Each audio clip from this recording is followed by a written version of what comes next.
Hello दोस्तों, स्वागत है आप सभी का इस हमारे YouTube channel Om Prakash study centre पर। दोस्तों मैं हूं प्रकाश और हम लोग आज के स्टैटिक जीके में आप सभी का स्वागत करते हैं। दोस्तों पहला प्रश्न है, तो अंतरिक्ष में प्रवेश करने वाली पहली महिला जो पूछा जाए तो यह वेलेंटीना तेरेस्कोवा थी। ऑप्शन नंबर जो है दोस्तों वो बी राइट आंसर होगा। ठीक है, इंपॉर्टेंट क्वेश्चन है, जरूर याद रखिएगा। भारतीय मूल की पहली महिला अंतरिक्ष यात्री कौन है? तो दोस्तों यह जो है वो कल्पना चावला। ऑप्शन नंबर जो है दोस्तों वो ए राइट आंसर होगा। प्रथम अंतरिक्ष यात्री थी दोस्तों, ये हरियाणा के करनाल से थी, आप लोग याद रखिएगा। कल्पना चावला की जीवनी किसके द्वारा लिखी गई थी? तो दोस्तों कल्पना चावला की जीवनी जो है आत्मकथा, वह जो है उनके पति, इनका जो है एज ऑफ टाइम नाम है, ठीक है दोस्तों, और उनके पति पियरे हैरिसन के द्वारा लिखा गया था। ऑप्शन नंबर जो है दोस्तों वो ए राइट आंसर होगा, जीन पियरे हैरिसन। ठीक है दोस्तों, और क्या नाम है दोस्तों? Age of time. ठीक है, द एज ऑफ टाइम निम्नलिखित में से किस प्रसिद्ध व्यक्ति की जीवनी है? तो दोस्तों यह जो है वो कल्पना चावला जी का है। ऑप्शन नंबर जो है दोस्तों वो बी राइट आंसर होगा। निम्नलिखित में से किसे मानव शरीर का ब्लड बैंक कहा जाता है? तो दोस्तों प्लीहा को मानव शरीर का जो है ब्लड बैंक कहा जाता है। ऑप्शन नंबर जो है दोस्तों वो सी राइट आंसर होगा। ठीक है दोस्तों, प्लीहा को लाल रक्त कोशिकाओं का कब्रिस्तान भी कहा जाता है। ठीक है दोस्तों, क्योंकि आप लोग जानते हैं वहीं पे आरबीसी का मृत्यु होता है। दोस्तों मानव शरीर में रक्त बैंक का जो कार्य है वो प्लीहा यानी तिल्ली करता है। ठीक है, हरे रंगों का पदार्थ जो पौधों में प्रकाश संश्लेषण करता है वह निम्नलिखित में कौन सा है? तो दोस्तों जो पर्णहरित होता है वह जो है यही करता है। ऑप्शन नंबर जो है दोस्तों वो ए राइट आंसर होगा। दोस्तों पर्णहरित जो होता है वो हरा पदार्थ है जो पौधों में प्रकाश संश्लेषण करता है। ठीक है दोस्तों, और पर्णहरित के केंद्र में मैग्नीशियम का एक कण होता है। ठीक है, ये बात भी आप लोग याद रखिएगा। श्वेत रक्त कोशिकाओं यानी डब्ल्यूबीसी का मुख्य कार्य क्या है?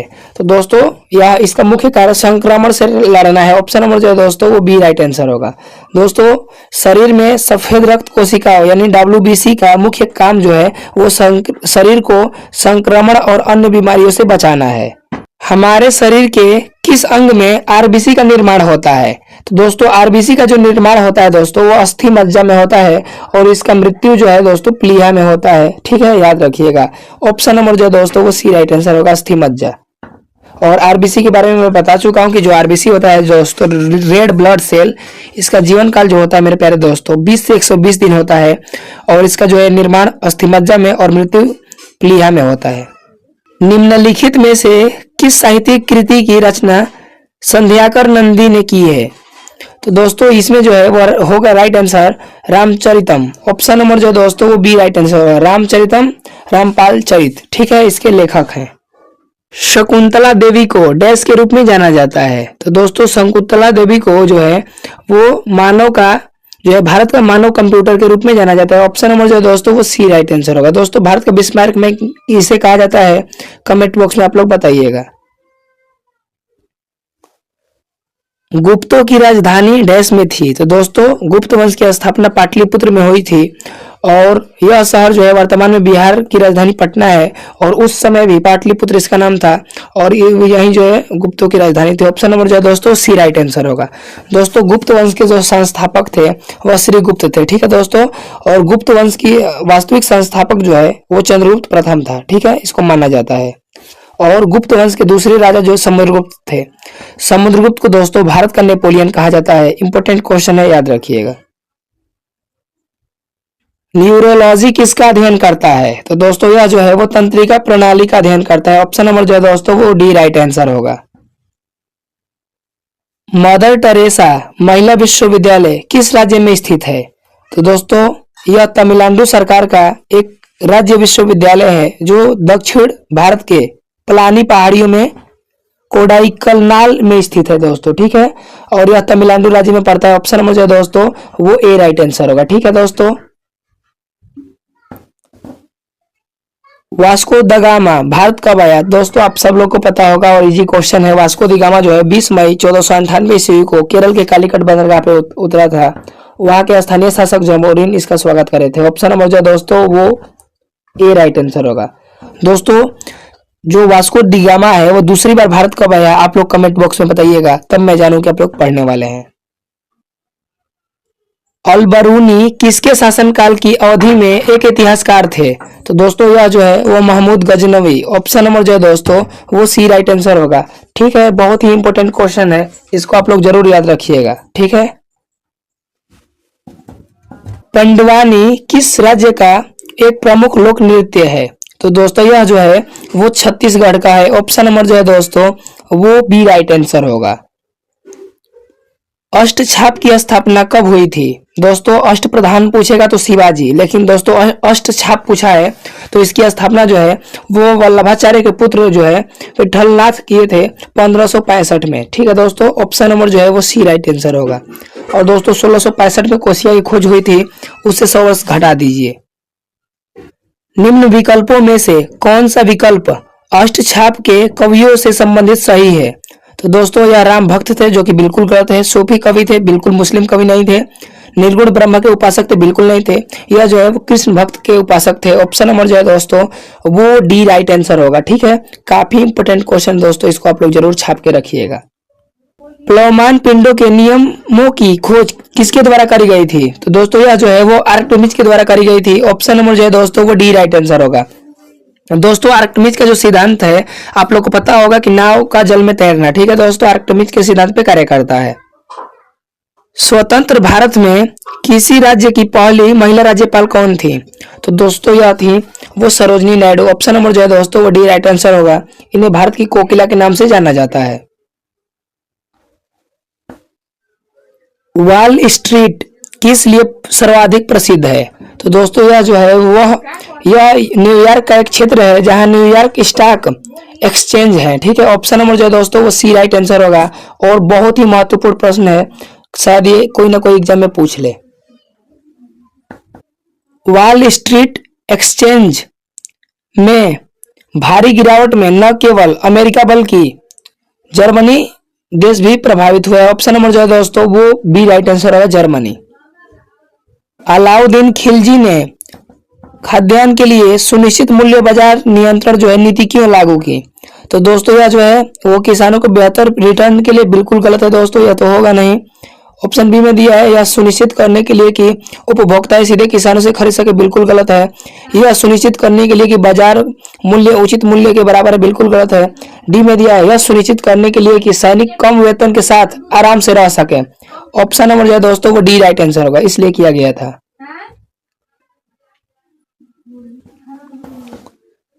किसके गवर्नर जनरलशिप के दौरान भारतीय सिविल सेवा यानी आईसीएस की शुरुआत की गई थी?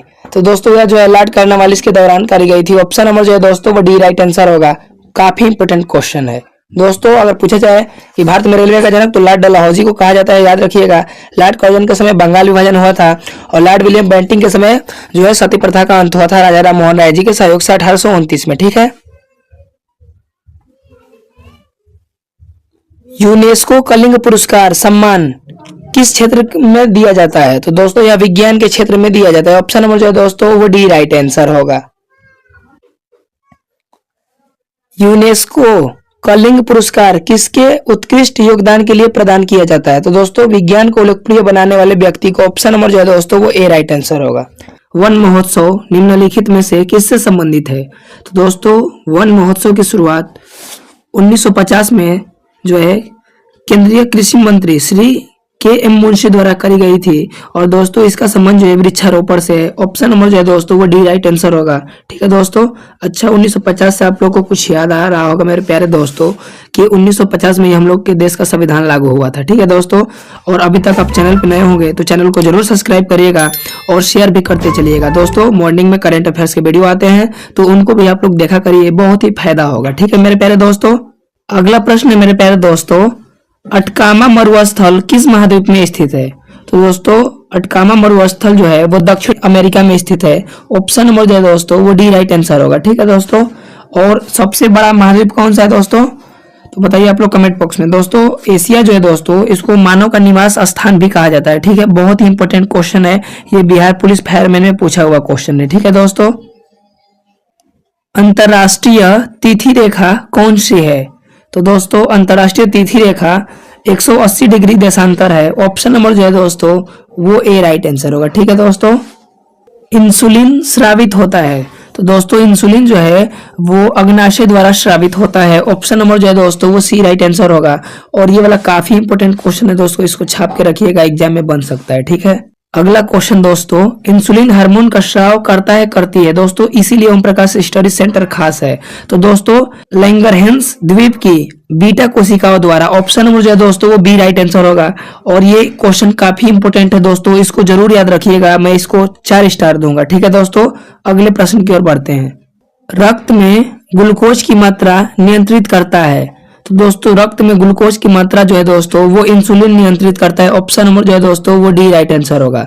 दोस्तों आप लोग एक बात याद रखिएगा कि जो मानव रक्त होता है दोस्तों इसका जो है लाल रंग हीमोग्लोबिन के कारण जो है रक्त का लाल रंग होना। ठीक है दोस्तों, अगला क्वेश्चन कि रक्त क्या है दोस्तों, तो क्षारीय है कि द्रव है या अम्ल है, आप लोग कमेंट बॉक्स में ये वाला क्वेश्चन बताइएगा। ठीक है दोस्तों, इसके अलावा मैं आरबीसी और डब्ल्यूबीसी बताया हूं। तो दोस्तों आप लोग कमेंट बॉक्स में एक बात बताइएगा कि जो आरबीसी और डब्ल्यूबीसी का जीवन काल जो है कितना दिन होता है और आरबीसी का मृत्यु कहाँ होता है। ये भी क्वेश्चन मैं कल के वीडियो में बताया हूँ, अगर आप लोग नहीं देखे होंगे तो उसको देख लीजिएगा, डिस्क्रिप्शन बॉक्स में उसका लिंक है।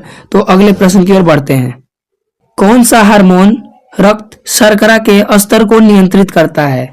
तो दोस्तों जो इंसुलिन होता है यह जो है रक्त शर्करा के स्तर को नियंत्रित करता है। ऑप्शन नंबर जो है दोस्तों वो बी राइट आंसर होगा। ठीक है दोस्तों, और एक बात दोस्तों आप लोग याद रखिएगा कि इंसुलिन की कमी से जो है दोस्तों मधुमेह रोग होता है। ठीक है दोस्तों, अगला प्रश्न है दोस्तों, सत्य फल यानी ट्रू फ्रूट किससे विकसित होता है।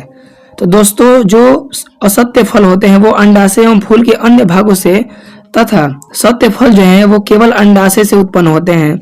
ऑप्शन नंबर जो है दोस्तों वो डी राइट आंसर होगा। ठीक है, वही सत्य पूछा जा रहा है दोस्तों तो अंडाशय से, और अगर असत्य पूछा जाता तो अंडाशय एवं फूल दोनों से। याद रखिएगा, बहुत ही इंपॉर्टेंट क्वेश्चन है, एग्जाम में बन सकता है। अगला दोस्तों प्रश्न है, यदि उपराष्ट्रपति का पद रिक्त है तो भारत का राष्ट्रपति निम्नांकित में से किसे संबोधित करते हुए अपना त्यागपत्र देगा। तो आप लोग को पता होगा दोस्तों कि जो राष्ट्रपति होते हैं वो उपराष्ट्रपति को अपना त्यागपत्र देते हैं। ठीक है, लेकिन उस कंडीशन में अगर उपराष्ट्रपति ना हो तो दोस्तों यह जो है अपना जो है त्याग पत्र ये भारत के मुख्य न्यायाधीश को देंगे। ऑप्शन नंबर जो है दोस्तों वो ए राइट आंसर होगा। और काफी इंपोर्टेंट क्वेश्चन है मेरे प्यारे दोस्तों, इस बात को भी आप लोग याद रखिएगा। ठीक है, अगले प्रश्न की ओर बढ़ते हैं। राष्ट्रपति और उपराष्ट्रपति के पद के रिक्त होने पर राष्ट्रपति के रूप में कौन कार्य करेगा।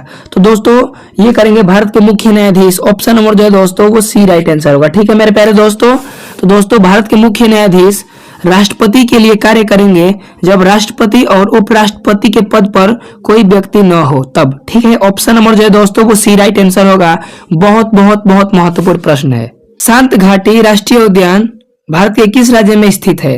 तो दोस्तों साइलेंट वैली जो है मौन घाटी यह केरल राज्य में स्थित है। ऑप्शन नंबर जो है दोस्तों वो बी राइट आंसर होगा। ठीक है दोस्तों, काफी इंपोर्टेंट है दोस्तों। देखिए केरल के बारे में बात करिए दोस्तों, तो केरल जो है वो सबसे एजुकेटेड राज्य है। ठीक है दोस्तों, सबसे पढ़ा लिखा राज्य है केरल। ठीक है, ये क्वेश्चन इंपोर्टेंट है, याद रखिएगा। हुंड्रू जलप्रपात किस नदी पर स्थित है। तो दोस्तों इसको आप लोग लगाइए इंपोर्टेंट। ठीक है, तो दोस्तों हुंड्रू जलप्रपात जो है दोस्तों यह जो है वह स्वर्ण रेखा नदी पे स्थित है। ठीक है, ऑप्शन नंबर जो है वो ए राइट आंसर होगा, स्वर्ण रेखा नदी। ठीक है दोस्तों, झारखंड के रांची जिले में स्थित हुंड्रू जलप्रपात की ऊंचाई जो है वो 320 फुट है। ठीक है, और मीटर में बात करी जाए तो 98 मीटर है। इस बात को आप लोग याद रखिएगा। एशिया के सबसे ऊंचे जलप्रपात में से एक हुंड्रू डैश के पास स्थित है। तो दोस्तों यह जो है वो झारखंड के रांची जिले में स्थित हुंड्रू जलप्रपात की ऊंचाई जो है वो 320 फीट है, और मीटर में बात करी जाए तो 98 मीटर। ऑप्शन नंबर जो है दोस्तों वो ए राइट आंसर होगा, रांची में स्थित है। ठीक है दोस्तों, झारखंड की राजधानी कहाँ है मेरे प्यारे दोस्तों, तो रांची है। ठीक है, झारखंड में रांची जिले का सबसे ऊंचा जलप्रपात कौन सा है जहां पानी 100 मीटर की ऊंचाई से गिरता है। तो दोस्तों यह जो है वो हुंड्रू जलप्रपात है। ऑप्शन नंबर जो है दोस्तों वो बी राइट आंसर होगा। ठीक है दोस्तों, अगर बात करी जाए झारखंड का सबसे ऊंचा जलप्रपात कौन सा है तो लोध जलप्रपात है। ठीक है दोस्तों, लेकिन इस ऑप्शन में नहीं है तो हम लोग हुंड्रू को क्लिक करेंगे। ठीक है दोस्तों, उसके बाद हुंड्रू है। ठीक है दोस्तों, झारखंड के रांची जिले में स्थित जो है वो हुंड्रू जलप्रपात है।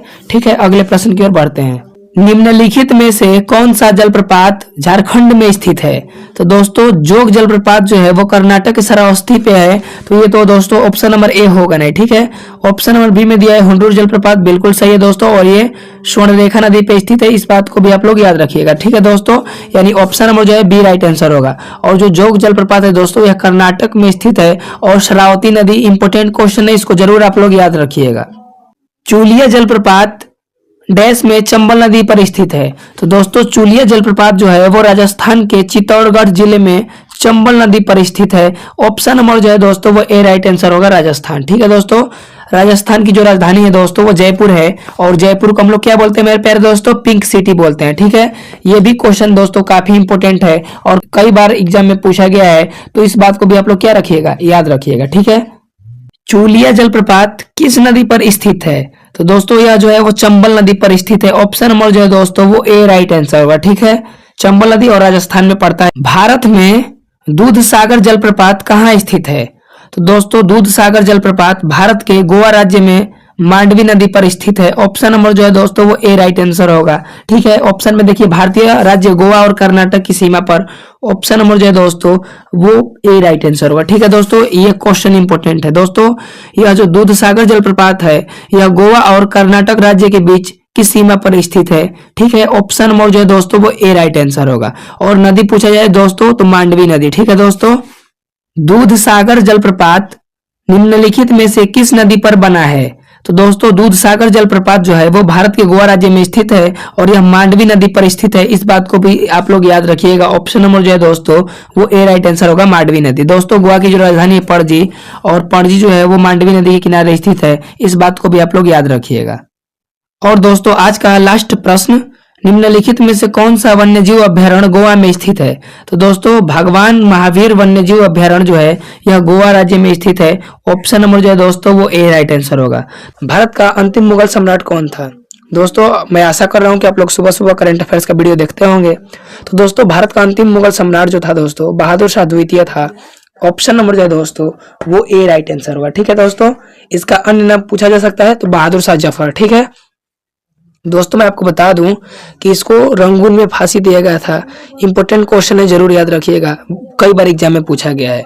अगर आप चैनल पर नए होंगे तो चैनल को जरूर सब्सक्राइब करिएगा और शेयर भी करते चलिएगा। अकबर का लोकप्रिय राजस्व मंत्री कौन था? तो दोस्तों राजा टोडरमल अकबर का राजस्व मंत्री था। ऑप्शन नंबर जो है दोस्तों वो बी राइट आंसर होगा, ठीक है। एक क्वेश्चन जो आपके एग्जाम में बार बार पूछा जाता है कि अकबर का जन्म कब हुआ था? तो दोस्तों 1542 ईस्वी में अमरकोट में हुआ था। ये भी आप लोग बात याद रखिएगा, इंपोर्टेंट क्वेश्चन है, ठीक है। संविधान की व्याख्या करने वाला अंतिम अधिकारी कौन होता है? तो दोस्तों भारत में संविधान की व्याख्या करने का अंतिम अधिकार सुप्रीम कोर्ट को है, यानी सर्वोच्च न्यायालय को है। ऑप्शन नंबर जो है दोस्तों वो डी राइट आंसर होगा। और काफी इंपोर्टेंट क्वेश्चन है दोस्तों, जरूर इसको याद रखिएगा, ठीक है। शरीर में जल की कुल मात्रा का कितना प्रतिशत होता है? तो दोस्तों शरीर में जल की कुल मात्रा का प्रतिशत जो है दोस्तों वो जो है उम्र के हिसाब पे डिपेंड करता है। जैसे दोस्तों एक वयस्क पुरुष के शरीर में पानी का प्रतिशत जो है दोस्तों करीब 60% होता है, ठीक है। वहीं बात करी जाए वयस्क महिला के शरीर में पानी का प्रतिशत जो होता है दोस्तों वो 55% होता है। और नवजात शिशु जो बच्चे होते हैं दोस्तों उनके शरीर में पानी का प्रतिशत करीब 80% होता है, ठीक है दोस्तों। तो option number B right answer होगा 70%, ठीक है दोस्तों।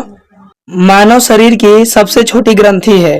तो दोस्तों देखिए मानव शरीर के बारे में कुछ इंपोर्टेंट फैक्ट बता दूं जो आपके बार बार एग्जाम में बनते हैं। दोस्तों पहला क्वेश्चन बनेगा मानव शरीर की सबसे बड़ी हड्डी का नाम क्या है? तो दोस्तों फीमर, ये जांघ में पाया जाता है। अगला क्वेश्चन बनेगा दोस्तों मानव शरीर की सबसे छोटी हड्डी का नाम क्या है? तो दोस्तों स्टेपिज, कान की हड्डी होती है, ठीक है दोस्तों। तो ये आप लोग बात याद रखिएगा। तो दोस्तों पैरोटिड ग्रंथि को कर्णमूल ग्रंथि भी कहा जाता है, ठीक है दोस्तों। ऑप्शन नंबर जो है दोस्तों वो सी राइट आंसर होगा। पीनियल ग्रंथि को कहते हैं। ऑप्शन नंबर जो है वो सी राइट आंसर होगा, ठीक है दोस्तों। याद रखिएगा, इंपोर्टेंट क्वेश्चन है। मानव शरीर में सबसे बड़ी ग्रंथि डैश है? तो दोस्तों मानव शरीर में सबसे बड़ी ग्रंथि का नाम दोस्तों यकृत है, यानी लीवर, ठीक है। ऑप्शन नंबर जो है दोस्तों वो बी राइट आंसर होगा। और इसको इंपोर्टेंट करिएगा, ये क्वेश्चन कई दफा एग्जाम में पूछा गया है, ठीक है। पीयूष यानी पिट्यूटरी ग्रंथि डैश स्थित होती है, किसमें स्थित होती है दोस्तों? तो पीयूष ग्रंथि जो है दोस्तों वो वृद्धि हार्मोन स्रावित होता है, ठीक है दोस्तों। और ये जो है मस्तिष्क में स्थित होता है। ऑप्शन नंबर जो है दोस्तों वो क्या होगा? बी राइट आंसर होगा मस्तिष्क, ठीक है, ब्रेन में स्थित होता है। निम्नलिखित में से किसे मास्टर ग्रंथि कहते हैं? दोस्तों लगाओ इंपॉर्टेंट क्वेश्चन, ये कई दफा एग्जाम में पूछा गया और ये पूछा भी जा सकता है। तो दोस्तों मास्टर ग्रंथि जो है दोस्तों वो पीयूष ग्रंथि को कहते हैं, ठीक है दोस्तों। ऑप्शन नंबर जो है दोस्तों वो बी राइट आंसर होगा और काफी इंपॉर्टेंट क्वेश्चन है मेरे प्यारे दोस्तों, इसको आप लोग जरूर याद रखिएगा, ठीक है। किस ग्रंथि को मास्टर ग्रंथि कहा जाता है? क्योंकि यह हार्मोन का उत्पादन करती है जो अन्य ग्रंथियों को नियंत्रित करती है और विकास सहित शरीर के कई कार्यों को नियंत्रित करती है। तो दोस्तों ये कहते हैं पीयूष ग्रंथि को। ऑप्शन नंबर जो है दोस्तों वो बी राइट आंसर होगा। और ये देखिए क्वेश्चन कैसे पूछा जा सकता है, सब ट्रेंड इसमें एनालिसिस कर दिया हूँ, ठीक है। एडिज मच्छर में पाया जाने वाला कौन सूक्ष्मजीव डेंगू का कारण बनता है? तो दोस्तों मादा एडिज मच्छर डेंगू वायरस के वाहक होते हैं, ठीक है दोस्तों। और ये विषाणु जनित रोग है। ऑप्शन नंबर जो है दोस्तों वो डी राइट आंसर होगा। लगाओ इंपॉर्टेंट क्वेश्चन, ये एग्जाम में बन सकता है, ठीक है दोस्तों। श्वेत रक्त कर्णिकाओं यानी आरबीसी को किस रूप में जाना जाता है? दोस्तों बहुत ही इंपॉर्टेंट क्वेश्चन है।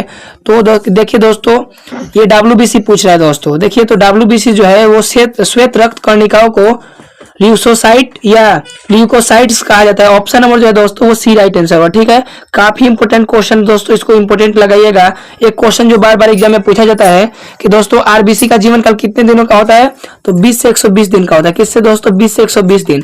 और वहीं डब्ल्यूबीसी का पूछा जाए दोस्तों तो 2 से 4 दिन होता है। कितना होता है दोस्तों? 2 से 4 दिन।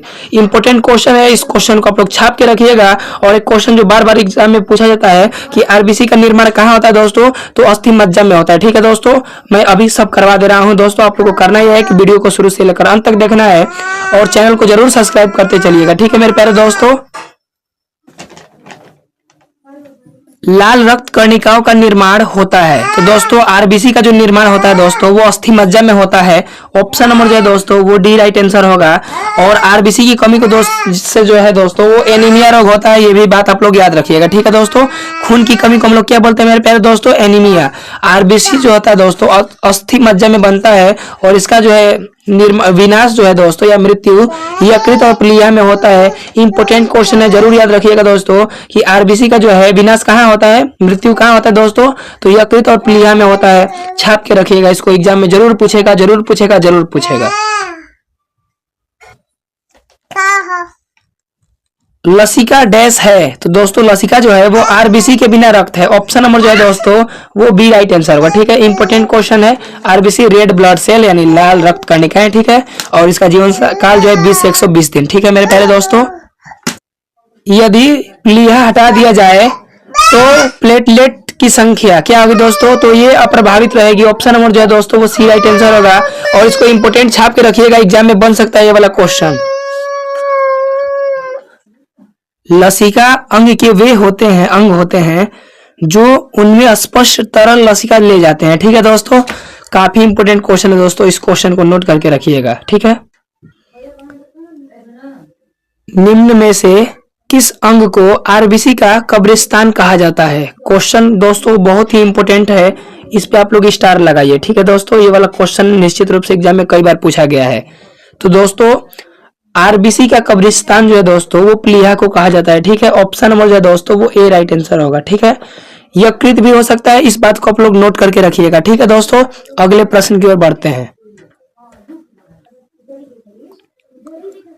टाटा एयरलाइंस की स्थापना के साथ वर्ष डैश में भारत में विमानन क्षेत्र की शुरुआत हुई थी। तो दोस्तों भारत में विमानन क्षेत्र की जो शुरुआत है दोस्तों और टाटा एयरलाइंस की स्थापना 1932 में हुआ था। ऑप्शन नंबर जो है दोस्तों वो बी राइट आंसर होगा। और लगाओ स्टार मेरे प्यारे दोस्तों, ये वाला क्वेश्चन छप सकता है एग्जाम में, ठीक है मेरे प्यारे दोस्तों। भारत में हिमालय की सबसे ऊंची चोटी का नाम क्या है बताइए?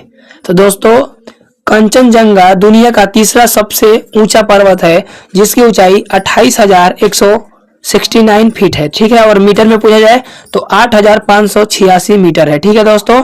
और ये जो है ऑप्शन नंबर जो है वो सी राइट आंसर होगा, ठीक है। और भारत का सबसे बड़ा है दोस्तों। इंपोर्टेंट क्वेश्चन है, छाप के रखिएगा। माउंट एवरेस्ट की ऊंचाई की गणना करने वाला दुनिया का पहला व्यक्ति कौन था? दोस्तों इंपॉर्टेंट है, इसलिए दोस्तों ओम प्रकाश स्टडी क्या है, आप सबसे अलग है दूसरे चैनल से। ठीक है, तो दोस्तों माउंट एवरेस्ट की ऊंचाई मापने वाले पहले व्यक्ति भारतीय गणितज्ञ और सर्वेक्षक राधानाथ सिकदार थे। ठीक है दोस्तों, ऑप्शन नंबर जो है दोस्तों वो ए राइट आंसर होगा, राधानाथ सिकदार। ठीक है, क्वेश्चन दोस्तों इंपॉर्टेंट है और ये एग्जाम में आप लोग का बन सकता है। ठीक है, तो इसको आप लोग याद रखिएगा। दोस्तों उन्होंने 1852 में माउंट एवरेस्ट की ऊंचाई मापी थी। ठीक है दोस्तों, और माउंट एवरेस्ट की चोटी की ऊंचाई कितनी है दोस्तों? तो 8850 मीटर। ठीक है, माउंट एवरेस्ट की चोटी की ऊंचाई है। तो दोस्तों माउंट एवरेस्ट की चोटी की जो ऊंचाई है दोस्तों वो 8850 मीटर है। ऑप्शन नंबर जो है दोस्तों वो बी राइट आंसर होगा। काफी इंपोर्टेंट क्वेश्चन है मेरे प्यारे दोस्तों। माउंट एवरेस्ट पर चढ़ने वाले पहले व्यक्तियों में से एक एडमंड हिलेरी किस देश से हैं? तो दोस्तों एडमंड हिलेरी जो है दोस्तों वो न्यूजीलैंड से है। ऑप्शन नंबर जो है दोस्तों वो सी राइट आंसर होगा।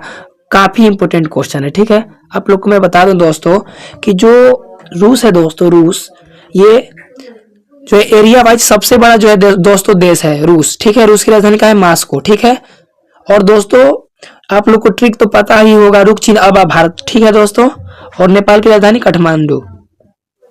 कांगशुंग की ओर से माउंट एवरेस्ट पर सफलतापूर्वक चढ़ाई करने वाली विश्व की पहली महिला कौन है? तो दोस्तों ये है संतोष यादव। ऑप्शन नंबर जो है दोस्तों वो बी राइट आंसर होगा। ठीक है, संतोष यादव। दोस्तों मैं आपको बता दूं कि वह 2 बार माउंट एवरेस्ट पर चढ़ने वाली दुनिया की पहली महिला है। ठीक है, ये भी बात आप लोग याद रखिएगा, काफी इंपोर्टेंट क्वेश्चन है। भारत की सबसे लंबी नदी है? तो दोस्तों भारत की जो सबसे लंबा नदी है वो गंगा है। ऑप्शन नंबर जो है दोस्तों वो बी राइट आंसर होगा। ठीक है, गंगा नदी की टोटल लंबाई जो है वो 2525 किलोमीटर है। ये भी बात आप लोग याद रखिएगा। ठीक है, 2525 किलोमीटर। ठीक है दोस्तों, ये वाला एक क्वेश्चन काफी इंपोर्टेंट है, तो इसको आप लोग नोट करिएगा। ठीक है दोस्तों, 2525 किलोमीटर। दोस्तों मैं आपको बता दूं कि जो गंगा नदी है दोस्तों वो भारत के 5 राज्यों से होकर गुजरती है। ठीक है दोस्तों, जो है उत्तराखंड में गंगोत्री ग्लेशियर से निकलते हुए दोस्तों उत्तर प्रदेश, बिहार, झारखंड और पश्चिम बंगाल होते हुए बंगाल की खाड़ी में गिर जाती है। ठीक है, तो इस बात को आप लोग क्या रखिएगा मेरे प्यारे दोस्तों, इंपोर्टेंट है, याद रखिएगा। ठीक है, और सबसे चौड़ी नदी पूछा जाए तो दोस्तों कौन है? ब्रह्मपुत्र है। ठीक है, मैं यहाँ भारत का मैप बनाने का प्रयास कर रहा हूँ। ठीक है, हालांकि मैं बढ़िया नहीं बनाता हूँ, फिर भी बढ़िया ही बनाता हूँ दोस्तों। यहाँ से गंगा नदी निकलती है तो आके बंगाल की खाड़ी में गिर जाती है। भारत में कौन सी नदी सबसे चौड़ी है? तो दोस्तों ये जो है वो ब्रह्मपुत्र है। ऑप्शन नंबर जो है दोस्तों वो बी राइट आंसर होगा। हेलो दोस्तों, स्वागत है आप सभी का इस हमारे YouTube channel Om Prakash study centre पर। दोस्तों मैं ओम प्रकाश और आज की वीडियो में हम लोग दोस्तों बहुत ही महत्वपूर्ण प्रश्न देखने वाले हैं। दोस्तों मैं वीडियो स्टार्ट करने से पहले आप लोग को बता दूं कि दोस्तों इस वीडियो से मिनिमम 1 या 2 क्वेश्चन दोस्तों एग्जाम में पूछे जाएंगे, जरूर पूछे जाएंगे। तो दोस्तों पहला क्वेश्चन आप लोग देख सकते हैं, हर्षचरित पुस्तक का लेखक कौन था? दोस्तों इंपॉर्टेंट क्वेश्चन है, आप लोग बोलिएगा कि बहुत इजी है, घबराइए मत, आगे बहुत सारे क्वेश्चन है। तो देखिए दोस्तों जो हर्षचरित है इसके जो पुस्तक के लेखक है वाणभट्ट हैं, और ये दोस्तों ये जो है हर्षचरित है पुस्तक ये संस्कृत भाषा में लिखी गई है, यानी ऑप्शन नंबर जो ए राइट आंसर होगा, वाणभट्ट।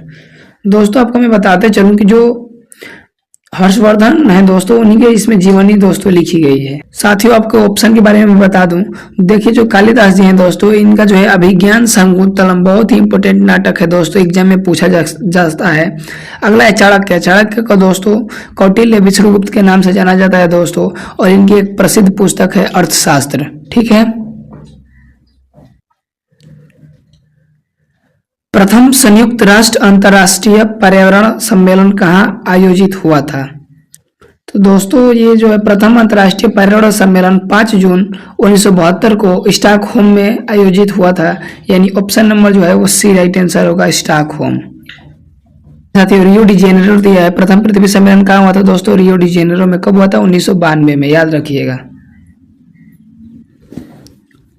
अगला क्वेश्चन है साथियों, पहला विश्व पर्यावरण दिवस किस वर्ष मनाया गया था? जहाँ आप लोग जानते होंगे मेरे प्यारे दोस्तों कि जो विश्व पर्यावरण दिवस है 5 जून को मनाया जाता है, तो पहली बार दोस्तों पर्यावरण दिवस को 1973 में मनाया गया था, यानी ऑप्शन नंबर जो है वो ए राइट आंसर होगा, 1973।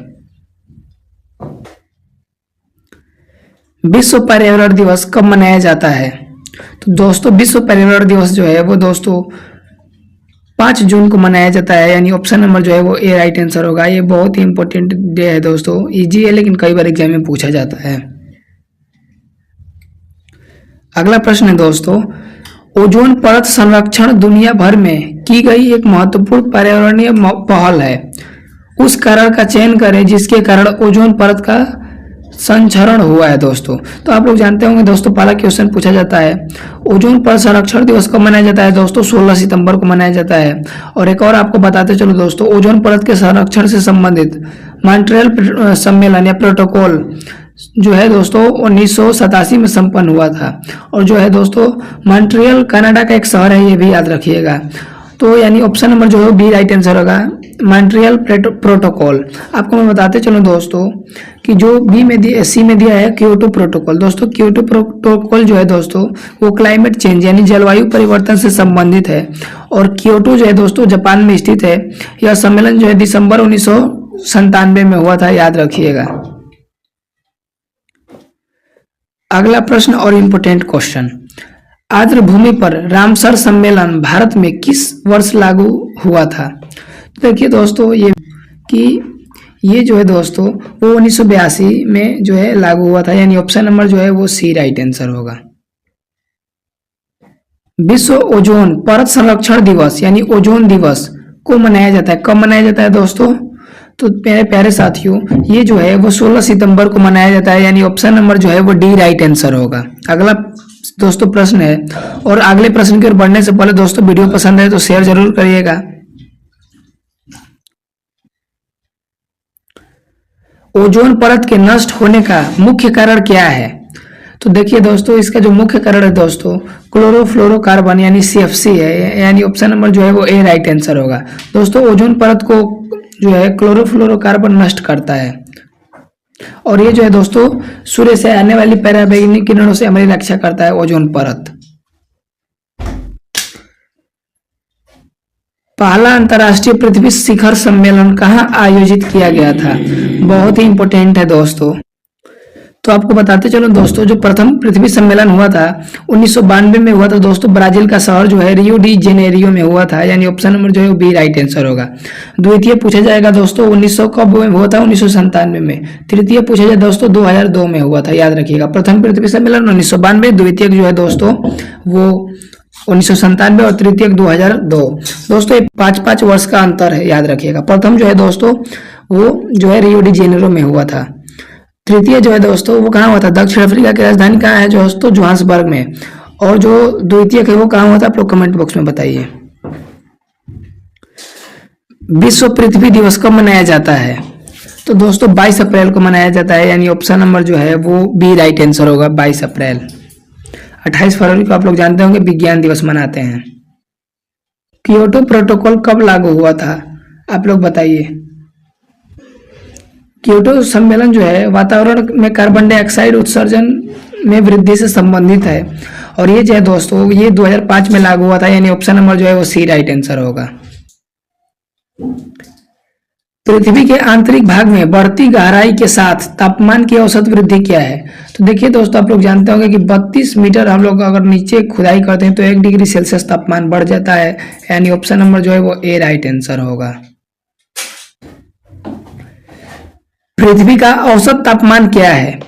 तो पृथ्वी का जो औसत तापमान है दोस्तों 14 डिग्री सेल्सियस है, यानी ऑप्शन नंबर जो है वो बी राइट आंसर होगा। ग्लोबल वार्मिंग का कारण है, तो देखिए दोस्तों इसमें जो है कार्बन डाइऑक्साइड में वृद्धि, यानी ऑप्शन नंबर जो है वो बी राइट आंसर होगा। भूमि के बहुत नजदीक होने वाली वायुमंडल परत है दोस्तों, पृथ्वी के निकट कौन सी सब जो है वायुमंडल है दोस्तों? तो देखिए दोस्तों ये जो है ट्रोपोमंडल है, यानी क्षोभ मंडल है, यानी ऑप्शन नंबर जो है वो सी राइट आंसर होगा। दोस्तों इसे पृथ्वी के वायुमंडल में सबसे निचली परत माना जाता है दोस्तों। वर्षा पृथ्वी के वायुमंडल की किस परत में होती है?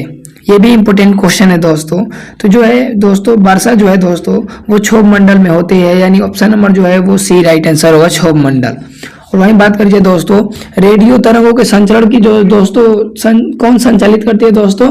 तो ये जो है बाह्य वायुमंडल करता है, याद रखिएगा। अगला है दोस्तों, निम्नलिखित में से कौन सी ग्रीन हाउस गैस है? तो देखिए दोस्तों, बहुत ही इंपॉर्टेंट क्वेश्चन है। तो देखिए दोस्तों, आपको मैं बताते चलूं कि सर्वप्रथम ग्रीन हाउस गैसों की जो है संकल्पना जोसेफ फोरियर ने 1824 में करी थी दोस्तों, याद रखिएगा। और ये देखिए दोस्तों, जो कार्बन डाइऑक्साइड है ये भी ग्रीन हाउस गैस है, नाइट्रस ऑक्साइड ये भी दोस्तों है, मीथेन भी है, और क्लोरोफ्लोरोकार्बन भी है, और जलवाष्प भी है, यानी उपरोक्त सभी राइट आंसर होगा। और मैं आपको बताते चलूं दोस्तों, जो है धान की खेतों में से कौन सी गैस लीक होती है, मतलब निकलती है, तो मीथेन, याद रखिएगा। निम्नलिखित में से कौन सी गैस ग्रीन हाउस प्रभाव के लिए जिम्मेदार है दोस्तों? तो ये भी इंपॉर्टेंट क्वेश्चन है। तो दोस्तों, कार्बन डाइऑक्साइड जिम्मेवार है, यानी ऑप्शन नंबर जो है वो ए राइट आंसर होगा। पर्यावरण संरक्षण अधिनियम किस वर्ष में पारित किया गया था? तो देखिए दोस्तों, भारत सरकार ने पर्यावरण संरक्षण अधिनियम जो है दोस्तों 1986 में जो है लागू किया था दोस्तों, यानी ऑप्शन नंबर किस में नहीं दिया है, किसी में नहीं दिया है दोस्तों। 1986 किस में दिया है? ऑप्शन नंबर बी में दिया है। और मैं आपको बताते चलूं दोस्तों कि पर्यावरण संरक्षण अधिनियम को जो दोस्तों अम्ब्रेला कानून के रूप में भी जाना जाता है। अम्ब्रेला कानून के रूप में किसे जाना जाता है दोस्तों? पर्यावरण संरक्षण अधिनियम, याद रखिएगा, बहुत ही इंपॉर्टेंट है। अगला प्रश्न है दोस्तों, राष्ट्रीय पर्यावरण इंजीनियरिंग अनुसंधान संस्थान कहाँ स्थित है? तो ये दोस्तों कहाँ स्थित है बताइए? नागपुर में स्थित है, यानी ऑप्शन नंबर जो है वो सी राइट आंसर होगा, नागपुर। भारत में राष्ट्रीय वन संरक्षण नीति कब लागू की गई? ये भी बहुत इंपॉर्टेंट है। तो दोस्तों, आपको मैं बताते चलूं कि भारत में राष्ट्रीय वन नीति का पहला जो संस्करण है 1952 में प्रभावी हुआ था। और दोस्तों आपको, यानी ऑप्शन नंबर जो है वो ए राइट आंसर होगा। और भारत ने 1988 में राष्ट्रीय वन नीति का अपना दूसरा संस्करण प्रस्तुत किया था, ये भी याद रखिएगा। इस तरह इस प्रश्न का option number A right answer होगा। राष्ट्रीय वन नीति किस वर्ष शुरू की गई? तो दोस्तों ये की गई थी 1988 में, यानी ऑप्शन नंबर जो है वो ए राइट आंसर होगा। प्रथम राष्ट्रीय जल नीति किस वर्ष अपनाई गई थी? तो दोस्तों, जो पहली राष्ट्रीय जल नीति है दोस्तों सितंबर 1987 में अपनाई गई थी, और इसकी समीक्षा की गई थी 2002 में और 2012 में दोस्तों, याद रखिएगा। यानी ऑप्शन नंबर जो है वो क्या 1987 हो गया, ऑप्शन नंबर डी। ये दोस्तों बहुत ही इंपॉर्टेंट क्वेश्चन है।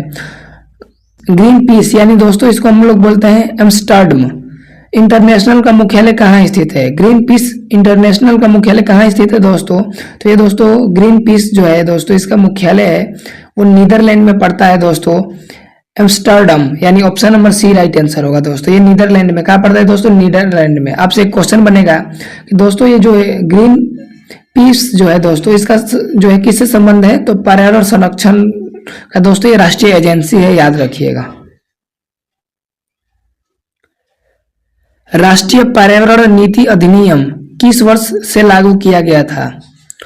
तो ये दोस्तों ये भी इंपॉर्टेंट है। तो ये जो है दोस्तों राष्ट्रीय पर्यावरण नीति की घोषणा जो है दोस्तों 2004 में करी गई थी, और लागू जो है दोस्तों इसको 1970 में किया गया था, यानी option number D right answer होगा। दोस्तों अगला क्वेश्चन है, राष्ट्रीय हरित अधिकरण की स्थापना वर्ष में की गई थी दोस्तों, कब करी गई थी? तो देखिए दोस्तों मैं आपको बताते चलूं कि राष्ट्रीय हरित प्राधिकरण की स्थापना जो है दोस्तों ये 2010 में करी गई थी। इस तरह इस प्रश्न का ऑप्शन नंबर जो है वो बी राइट आंसर होगा, 2010। अगला दोस्तों प्रश्न है, और मेरे प्यारे साथियों ये बहुत ही इंपॉर्टेंट क्वेश्चन है। प्रत्येक वर्ष निम्नलिखित में से किस तारीख को विश्व आर्द्र भूमि दिवस, वर्ल्ड वेटलैंड डे मनाया जाता है दोस्तों? वेटलैंड डे मनाया जाता है, बताइए आप लोग दोस्तों।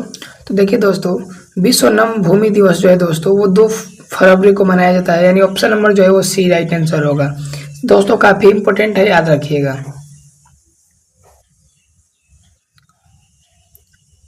विश्व वन दिवस कब मनाया जाता है?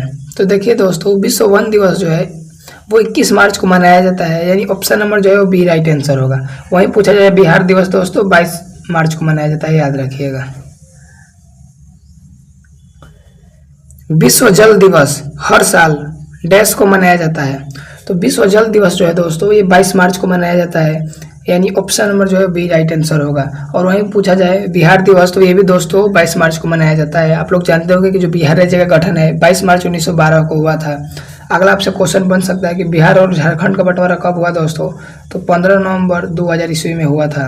और वहीं अगला क्वेश्चन बनेगा कि बिहार और उड़ीसा का बंटवारा कब हुआ, विभाजन कब हुआ, तो 1936 में हुआ था। कब हुआ था दोस्तों, 1936 में। याद रखिएगा, काफ़ी इंपॉर्टेंट क्वेश्चन है और ये एग्जाम में कई बार पूछा गया है। अगला दोस्तों प्रश्न है, विश्व जैव विविधता दिवस कब मनाया जाता है। काफ़ी इंपॉर्टेंट क्वेश्चन है। तो देखिए दोस्तों 22 मई को मनाया जाता है, यानी ऑप्शन नंबर जो है बी राइट आंसर होगा। काफ़ी इंपॉर्टेंट क्वेश्चन है। रेड डाटा पुस्तक दर्ज करती है दोस्तों, तो ये जो है दोस्तों रेड डाटा पुस्तक, ये दोस्तों संकटापन्न पौधे और जानवरों की दोस्तों एक सूची है, यानी ऑप्शन नंबर जो है वो डी राइट आंसर होगा।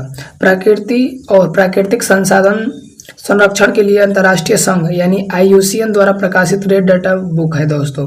और एक और इम्पोर्टेंट फैक्ट आपको बताते चलो, रेड डाटा बुक है दोस्तों, ये जो है दोस्तों ये अंतर्राष्ट्रीय प्राकृतिक संरक्षण संघ द्वारा जारी करी जाती है। अगला प्रश्न है, रेड डाटा बुक किसके द्वारा प्रकाशित की जाती है। तो रेड डाटा पुस्तक जो है दोस्तों वो जो है अंतर्राष्ट्रीय प्रकृति संरक्षण संघ यानी IUCN द्वारा प्रकाशित करी जाती है, यानी ऑप्शन नंबर जो है वो बी राइट आंसर होगा। इकोलॉजी शब्द को किसने गढ़ा। तो देखिए दोस्तों मैं बताऊं कि इकोलॉजी शब्द का प्रथम प्रयोग जो है दोस्तों रिटन ने 1865 में करी थी और अर्नेस्ट हैकल ने दोस्तों 1869 में करी थी, यानी ऑप्शन नंबर जो है वो ए राइट आंसर होगा, हैकल यानी ऑप्शन नंबर ए।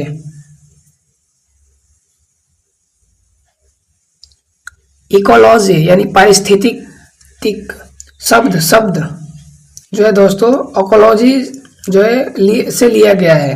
तो ये दोस्तों जो इकोलॉजी है पारिस्थितिकी शब्द, वो किस शब्द से लिया गया है दोस्तों, इकोलॉजी से। और ये किस भाषा का शब्द है, तो ये दोस्तों ग्रीक भाषा का शब्द है, यानी ऑप्शन नंबर जो है वो ए राइट आंसर होगा। और इम्पोर्टेंट क्वेश्चन भी है,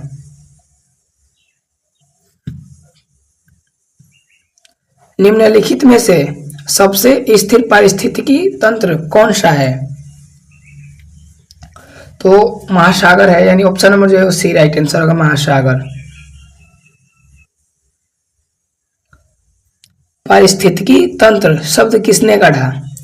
तो पारिस्थितिकी तंत्र या परितंत्र शब्द का सर्वप्रथम प्रयोग जो है टांसले ने 1935 में करी थी दोस्तों, यानी ऑप्शन नंबर जो है डी राइट आंसर होगा। पारिस्थितिकी तंत्र में ऊर्जा का स्रोत है। तो दोस्तों पारिस्थितिक तंत्र में दोस्तों ऊर्जा का स्रोत जो है वो सूर्य का प्रकाश है, यानी ऑप्शन नंबर जो है वो सी राइट आंसर होगा। सूर्य का प्रकाश सूर्य जो है दोस्तों 71% क्या है दोस्तों, हाइड्रोजन है। 78% क्या है, हाइड्रोजन है दोस्तों, और बाकी सब क्या है, हीलियम है और अन्य तत्व हैं, याद रखिएगा। पारिस्थितिकी तंत्र के घटक हैं, तो दोस्तों जैविक और अजैविक दोनों होते हैं, यानी ऑप्शन नंबर जो है वो सी राइट आंसर होगा, डी। और इससे क्वेश्चन दोस्तों पूछे जाते हैं, प्राथमिक उपभोक्ता कौन है।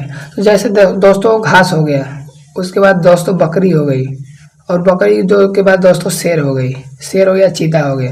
तो ये दोस्तों ये क्या बना, देखिए जो घास है प्राथमिक हो गया, और ये खाया तो ये द्वितीयक हो गया, और शेर जो है इसको खाया तृतीयक हो गया।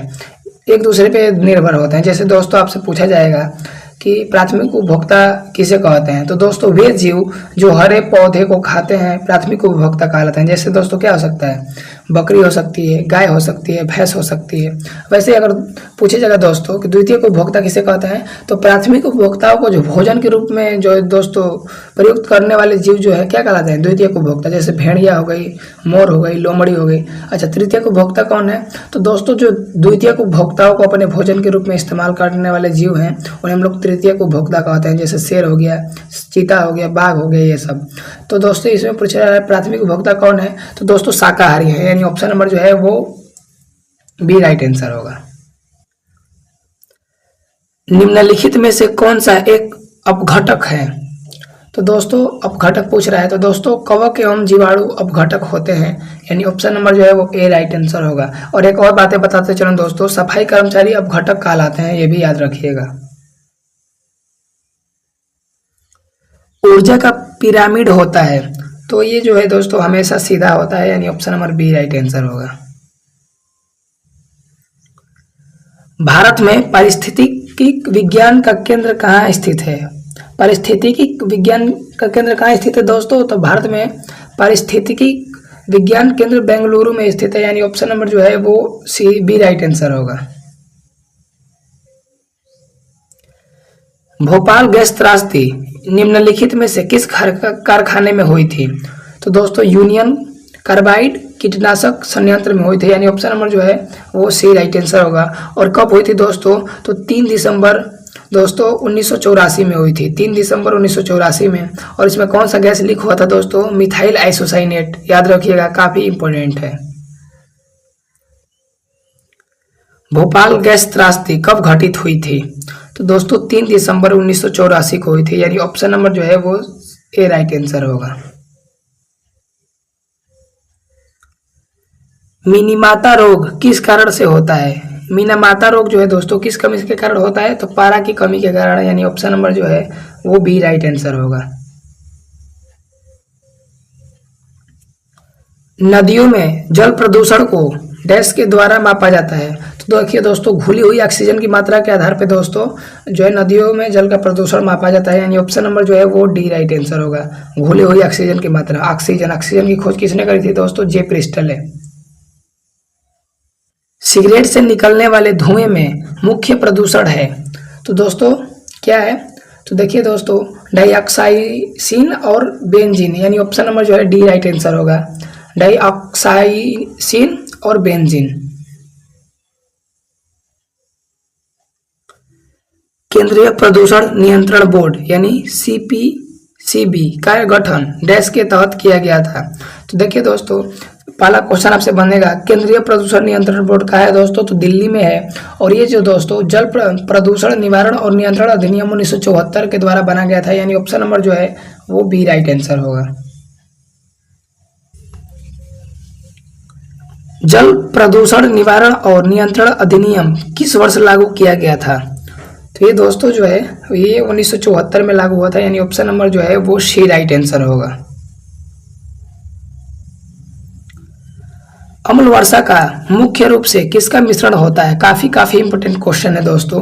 तो सल्फ्यूरिक अम्ल और नाइट्रिक अम्ल का मिश्रण होता है, यानी ऑप्शन नंबर जो है वो ए राइट आंसर होगा। विक्रम संवत कब शुरू हुआ था? दोस्तों विक्रम संवत जो है दोस्तों 58 ईसा पूर्व में शुरू हुआ था, यानी ऑप्शन नंबर जो है वो ए राइट आंसर होगा। दोस्तों कई बुक में 57 भी दिया होता है, अगर तो ये भी आप लोग याद रखिएगा, ठीक है दोस्तों। अगला क्वेश्चन है दोस्तों, भारत का नेपोलियन किसे कहा जाता है? काफी इंपोर्टेंट क्वेश्चन है दोस्तों। जो है वो समुद्रगुप्त को कहा जाता है, यानी ऑप्शन नंबर जो है वो डी राइट आंसर होगा, समुद्रगुप्त। हर्षचरित के लेखक कौन थे? तो दोस्तों हर्षचरित के जो लेखक हैं बाणभट्ट हैं, यानी ऑप्शन नंबर जो है वो बी राइट आंसर होगा, बाणभट्ट। ठीक है दोस्त, बहुत इंपोर्टेंट क्वेश्चन है, याद रखिएगा। जैन धर्म का प्रथम वास्तविक संस्थापक किसे माना जाता है? तो जो दोस्तों जैन धर्म जो है दोस्तों इसका प्रथम और वास्तविक संस्थापक ऋषभ देव को माना जाता है, जिनका अन्य नाम आदिनाथ भी है, यानी ऑप्शन नंबर जो है वो बी राइट आंसर होगा। जैन धर्म के 24वें तीर्थंकर कौन थे? दोस्तों ये वाला क्वेश्चन बहुत ही इंपॉर्टेंट है, आपके एग्जाम में बन सकता है। तो जैन धर्म के 24वें और अंतिम तीर्थंकर महावीर स्वामी थे, यानी ऑप्शन नंबर जो है वो बी राइट आंसर होगा। दोस्तों अगर अभी तक आप इस चैनल पर नए होंगे तो चैनल को जरूर सब्सक्राइब करिएगा और दोस्तों के साथ शेयर जरूर करिएगा। दोस्तों अगला क्वेश्चन है, अकबर का लोकप्रिय राजस्व मंत्री कौन था? तो दोस्तों टोडरमल था, यानी ऑप्शन नंबर जो है वो बी राइट आंसर होगा। काफी इंपॉर्टेंट क्वेश्चन है। श्रीलंका कब आजाद हुआ? दोस्तों श्रीलंका के बारे में बात करी जाए तो भारत और श्रीलंका के बीच में कौन सी जल संधि है दोस्तों? पाक जल संधि। ठीक है दोस्तों, और श्रीलंका जो है दोस्तों ये 1948 में आजाद हुआ था, यानी ऑप्शन नंबर जो है वो सी राइट आंसर होगा, याद रखिएगा दोस्तों। अशोक को बौद्ध धर्म की दीक्षा किसने दिया? दोस्तों अशोक को बौद्ध धर्म की शिक्षा जो है उपगुप्त दिया था, यानी ऑप्शन नंबर जो है वो भी राइट आंसर होगा। और दोस्तों आप लोग कमेंट बॉक्स में एक बात बताइएगा, अशोक जो है किसका पुत्र था? जरूर कमेंट बॉक्स में बताइएगा। प्रोटॉन की खोज किसने की? दोस्तों प्रोटॉन की खोज कौन के थे? गोल्डस्टीन के थे, यानी option number B right answer होगा। और इलेक्ट्रॉन की जे थॉमसन, और इलेक्ट्रॉन प्रोटॉन और न्यूट्रॉन के तो दोस्तों जेम्स चैडविक के थे, याद रखिएगा। बहुत ही इंपॉर्टेंट क्वेश्चन है दोस्तों। अगले प्रश्न की ओर बढ़ते हैं। इंडिका किसने लिखी है? दोस्तों इंडिका जो है वो मेगास्थनीज के द्वारा लिखी गई पुस्तक है, यानी ऑप्शन नंबर जो है वो बी राइट आंसर होगा। मानव शरीर में कितने गुणसूत्र होते हैं? तो दोस्तों 23 जोड़ी, यानी 23 दूना के 46, यानी ऑप्शन नंबर जो है वो ए राइट आंसर होगा। लीची एक प्रकार का बेर का खाद्य भाग, दोस्तों लीची का खाने वाला भाग कौन सा होता है? तो एरिल होता है या बीजचोल होता है, यानी ऑप्शन नंबर जो है वो ए राइट आंसर होगा। काफी इंपोर्टेंट क्वेश्चन है दोस्तों। अगला आप लोग क्वेश्चन देखिए, टिक्का रोग किससे संबंधित है? तो टिक्का रोग जो है दोस्तों वो मूंगफली उत्पादन से संबंधित है, यानी ऑप्शन नंबर जो है वो डी राइट आंसर होगा। लाल सड़न रोग किससे संबंधित है? गन्ना उत्पादन से संबंधित है, याद रखिएगा। अगला क्वेश्चन है दोस्तों, बौनापन निम्नलिखित में से किस हार्मोन की कमी के कारण होता है? तो दोस्तों बौनापन जो है वृद्धि हार्मोन की कमी के कारण होता है, यानी ऑप्शन नंबर जो है वो ए राइट आंसर होगा दोस्तों। अगला क्वेश्चन है, पर प्रतिबंध कब और किस गवर्नर जनरल द्वारा लगाया गया था? दोस्तों काफी इंपॉर्टेंट क्वेश्चन है और ये आपके एग्जाम में बन सकता है। तो दोस्तों 1829 में लॉर्ड विलियम बेंटिक जो है सती प्रथा पे प्रतिबंध लगाया था, यानी ऑप्शन नंबर जो है वो भी राइट आंसर होगा। और राजा राम मोहन राय जी के सहयोग से, दोस्तों राजा राम मोहन राय जी को राजा की उपाधि अकबर द्वितीय दिया था। ये भी क्वेश्चन आपके एग्जाम में पूछा जाता है, तो इसे भी आप लोग याद रखिएगा। हिंदी भाषा किस लिपि में लिखी जाती है? तो दोस्तों हिंदी भाषा जो है वो देवनागरी लिपि में लिखी जाती है, यानी ऑप्शन नंबर जो है वो सी राइट आंसर होगा। अगला क्वेश्चन देखिए दोस्तों, विद्युत धारा का एसआई मात्रक क्या है? दोस्तों विद्युत धारा का जो एसआई मात्रक है वो एम्पियर है, यानी ऑप्शन नंबर जो है वो सी राइट आंसर होगा। कैंडेला जो दोस्तों ज्योति तीव्रता का है, केल्विन ताप का है, ठीक है, याद रखिएगा। विश्व युद्ध कब हुआ था? दोस्तों द्वितीय विश्व युद्ध जो है 1939 से 1945 के बीच हुआ था। 1939 कोई नहीं दिया दोस्तों, 1939 से 1945 के बीच में, इसमें कोई नहीं दिया तो ये गलत हो गया। 1939 याद रखिएगा और 1945, ठीक है। और जर्मनी का पोलैंड पे आक्रमण इसका तत्कालिक कारण था द्वितीय विश्व युद्ध का, ये भी याद रखिएगा। और वही पूछा जाए दोस्तों, प्रथम विश्व युद्ध का तत्कालिक कारण क्या था? तो ऑस्ट्रिया के राजकुमार फर्डिनेंड की हत्या हुई थी। और प्रथम विश्व युद्ध जो है दोस्तों 1914 से लेकर और 1918 ईस्वी के बीच में हुआ था, ये भी याद रखिएगा, बहुत ही इंपॉर्टेंट है। अनहैप्पी इंडिया के लेखक कौन है? दोस्तों अनहैप्पी पुस्तक के जो लेखक हैं दोस्तों वो लाला लाजपत राय जी हैं, यानी ऑप्शन नंबर जो है वो डी राइट आंसर होगा। गुलामगिरी का लेखक कौन था? दोस्तों गुलामगिरी का लेखक जो थे ज्योतिबा फुले थे, यानी ऑप्शन नंबर जो है वो बी राइट आंसर होगा। और ये इंपॉर्टेंट क्वेश्चन है, जरूर याद रखिएगा। लाइफ डिवाइन पुस्तक के लेखक कौन है? दोस्तों लाइफ डिवाइन पुस्तक के लेखक जो हैं वो अरविंद घोष हैं, यानी ऑप्शन नंबर जो है वो डी राइट आंसर होगा। और बहुत ही इंपॉर्टेंट क्वेश्चन है, poverty and un British rule in India के लेखक कौन है? तो दोस्तों काफी इंपॉर्टेंट है, दादा भाई नौरोजी हैं, यानी option number C right answer होगा। दोस्तों दादा भाई नौरोजी जो है ब्रिटिश संसद में पहली बार चुनाव लड़ने वाले व्यक्ति थे, याद रखिएगा। और दादा भाई नौरोजी जो है भारतीय राष्ट्रीय कांग्रेस के 3 बार अध्यक्ष रह चुके हैं, ये भी आप लोग बात याद रखिएगा।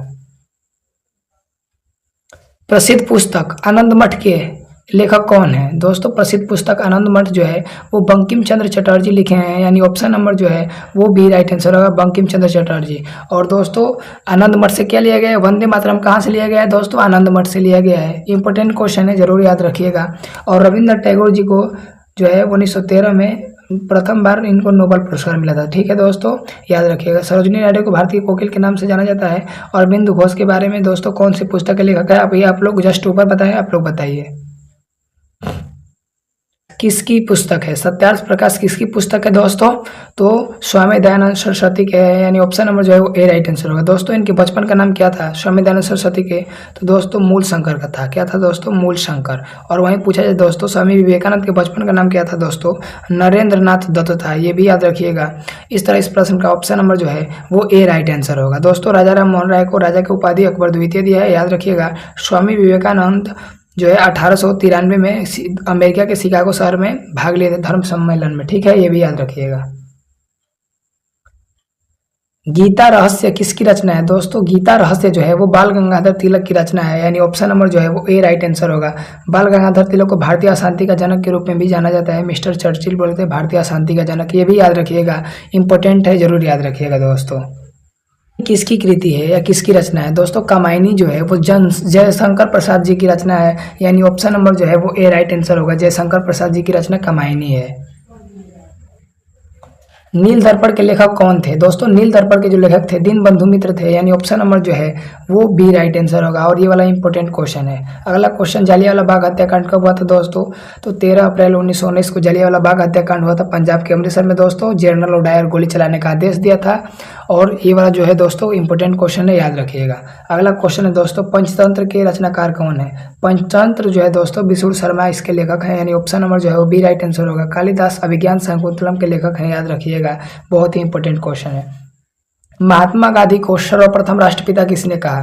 तो दोस्तों महात्मा गांधी को सर्वप्रथम राष्ट्रपिता सुभाष चंद्र बोस जी बोले थे, यानी ऑप्शन नंबर जो है वो सी राइट आंसर होगा। दोस्तों इंपॉर्टेंट क्वेश्चन है, याद रखिएगा। अगला, द्वितीय विश्व युद्ध कब शुरू हुआ?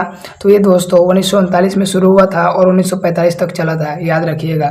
अगला क्वेश्चन है दोस्तों, सारे जहां से अच्छा हिंदुस्तां हमारा के लेखक कौन है? तो दोस्तों मोहम्मद इकबाल जी हैं, यानी ऑप्शन नंबर जो है वो बी राइट आंसर होगा। और ये वाला एक क्वेश्चन इंपॉर्टेंट है, जरूर याद रखिएगा। और आज का लास्ट प्रश्न है दोस्तों, भारतीय राष्ट्रीय कांग्रेस की स्थापना कब हुई थी? तो दोस्तों भारतीय राष्ट्रीय कांग्रेस की जो स्थापना है 28 दिसंबर 1885 को ए.ओ. ह्यूम के द्वारा, जिसे हर्मिट ऑफ शिमला के नाम से भी जाना जाता है, उसी के दौरान हुई थी। ठीक है, वहीं संस्थापक है हर्मिट ऑफ शिमला जो है ए.ओ. ह्यूम है। ठीक है दोस्तों, इसके प्रथम अध्यक्ष कौन थे? डब्ल्यू.सी. बनर्जी, यानी व्योमेश चंद्र बनर्जी। और प्रथम महिला अध्यक्ष कौन थी दोस्तों? Annie Besant. और प्रथम भारतीय महिला अध्यक्ष कौन थी दोस्तों? तो सरोजनी नायडू। ब्रह्म समाज की स्थापना किसने की? दोस्तों इंपॉर्टेंट क्वेश्चन है। तो देखिए आपको मैं बताते चलूँ कि जो ब्रह्म समाज है दोस्तों, ये मूर्ति पूजा का विरोध किया था। ठीक है, और इसके जो संस्थापक है दोस्तों ब्रह्म समाज के, वो हैं राजा राम मोहन राय जी, यानी ऑप्शन नंबर जो है वो ए राइट आंसर होगा। अच्छा, ब्रह्म समाज की स्थापना कब हुई थी दोस्तों? तो 1828 ईस्वी में हुई थी, 1828 में हुई थी। और कहाँ दोस्तों? तो कोलकाता के बारे में मैं आपको बताते चलूँ कि पश्चिम बंगाल की राजधानी कहाँ है दोस्तों? कोलकाता। और कोलकाता किस नदी के किनारे है दोस्तों? हुगली नदी के किनारे है। और 1911 से पहले भारत की राजधानी कहाँ थी दोस्तों? कोलकाता। और उसके बाद जो है दिल्ली स्थानांतरित कर दी गई थी। अगला दोस्तों प्रश्न है, ब्रह्म समाज की स्थापना किस वर्ष में हुई? तो दोस्तों अभी जस्ट ऊपर बताए हैं दोस्तों कि जो ब्रह्म समाज है दोस्तों, इसकी जो स्थापना है वो 1828 में राजा राम मोहन राय जी किए थे। कहाँ? कोलकाता में। इस तरह इस प्रश्न का ऑप्शन नंबर जो है वो बी राइट आंसर होगा, कोलकाता। कोलकाता इंपॉर्टेंट है। अगला दोस्तों क्वेश्चन है, निम्नलिखित में से कौन सा समाचार पत्र राजा राम मोहन राय द्वारा शुरू किया गया था? दोस्तों इंपॉर्टेंट क्वेश्चन है। तो देखिए मैं आपको बताते चलो मेरे प्यारे साथियों कि जो संवाद कौमुदी है ये दोस्तों राजा राम मोहन राय जी स्टार्ट किए थे। और संवाद कौमुदी जो है दोस्तों ये बांग्ला भाषा में प्रकाशित होता था। और इनका एक और समाचार पत्र था दोस्तों, अखबार था मीरात उल अखबार, ये जो है फारसी भाषा में प्रकाशित होता था।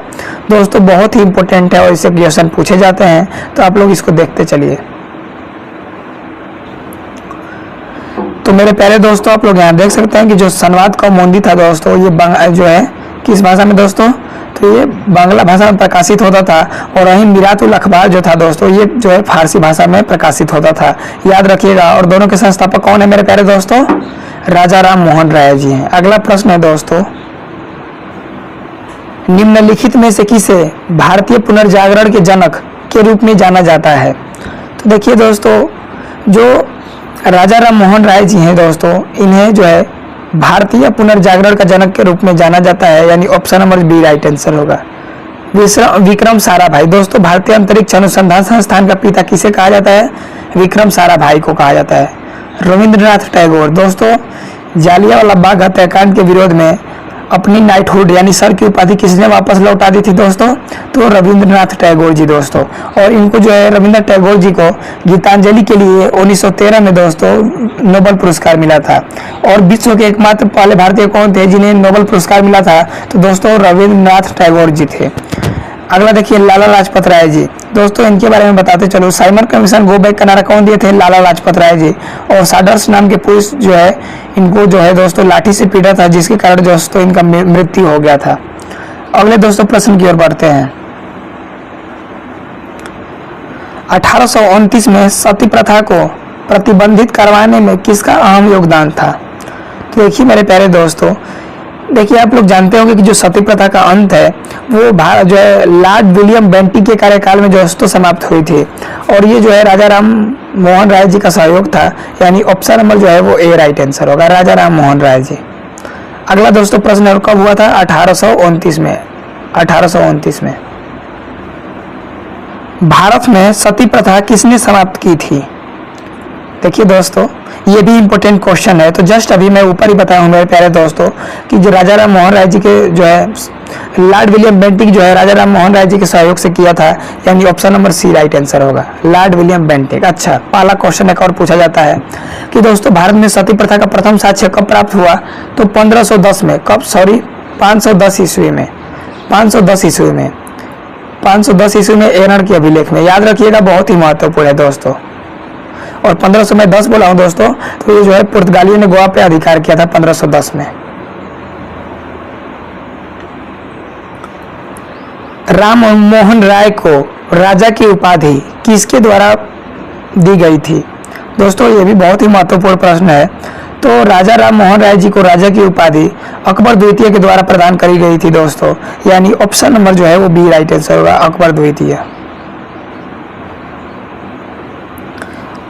अगला क्वेश्चन दोस्तों, राजा राम मोहन राय द्वारा किस संस्था की स्थापना 1815 ईस्वी में की गई थी? तो देखिए दोस्तों जो है आत्मीय सभा की स्थापना राजा राम मोहन राय जी द्वारा 1815 ईस्वी में करी गई थी, यानी ऑप्शन नंबर जो है वो डी राइट आंसर होगा। वहीं पूछा जाएगा दोस्तों ब्रह्म समाज की स्थापना कब किए थे? 1828 में किए थे। कहाँ किए थे? कोलकाता में दोस्तों। कोलकाता किस नदी के किनारे है? हुगली नदी के किनारे। अगला दोस्तों प्रश्न है, राजा राम मोहन राय की समाधि स्थल कहाँ स्थित है? बहुत ही महत्वपूर्ण है दोस्तों ये क्वेश्चन। तो देखिए दोस्तों जो है ब्रिस्टल जो कि इंग्लैंड में पड़ता है दोस्तों, वहीं पे इनकी जो है समाधि स्थल है, यानी ऑप्शन नंबर जो है वो बी राइट आंसर होगा। राजघाट में महात्मा गांधी जी का आप लोग जानते होंगे। नेटिव मैरिज एक्ट किस वर्ष में पारित किया गया था? तो देखिए दोस्तों ये भी इम्पोर्टेंट है। तो दोस्तों 1872 में पारित हुआ था, यानी ऑप्शन नंबर जो है वो बी राइट आंसर होगा। और दोस्तों आप लोग जानते होंगे कि भारत में नियमित जनगणना जो है भारत में प्रथम जनगणना कब स्टार्ट हुई थी दोस्तों? तो 1872 में। किसके शासनकाल में? तो लॉर्ड मेयो के कार्यकाल में दोस्तों। और वहीं पूछा जाएगा दोस्तों कि नियमित जनगणना यानी प्रत्येक 10 वर्ष पे जनगणना कब से स्टार्ट हुई थी दोस्तों? तो 1881 में। किसके शासनकाल से? लॉर्ड रिपन के जो है शासनकाल से। तो याद रखिएगा। और दोस्तों एक और इम्पोर्टेंट बात बताते चलो कि दोस्तों नेटिव मैरिज अधिनियम जो है केशव चंद्र सेन पारित करवाने में महत्वपूर्ण भूमिका निभाई थी। केशव चंद्र सेन, याद रखिएगा। तत्वबोधिनी सभा किसके द्वारा स्थापित किया गया था? बहुत ही उम्दा और महत्वपूर्ण प्रश्न है। तो देखिए दोस्तों ये जो है 1839 में देवेंद्रनाथ टैगोर द्वारा दोस्तों इसकी स्थापना जो है करी गई थी, स्थापित करी गई थी, यानी ऑप्शन नंबर जो है वो ए राइट आंसर होगा, ऑप्शन नंबर ए। लिखित में से किसने 1875 में आर्य समाज की स्थापना की थी? तो बताइए। तो दोस्तों आर्य समाज की स्थापना जो है स्वामी दयानंद सरस्वती ने 1875 में बॉम्बे में करी थी दोस्तों, यानी ऑप्शन नंबर जो है वो क्या होगा? बी राइट आंसर होगा, स्वामी दयानंद सरस्वती। अच्छा, इनके बचपन का नाम या पैतृक नाम क्या था दोस्तों? मूल शंकर नाम था, याद रखिएगा।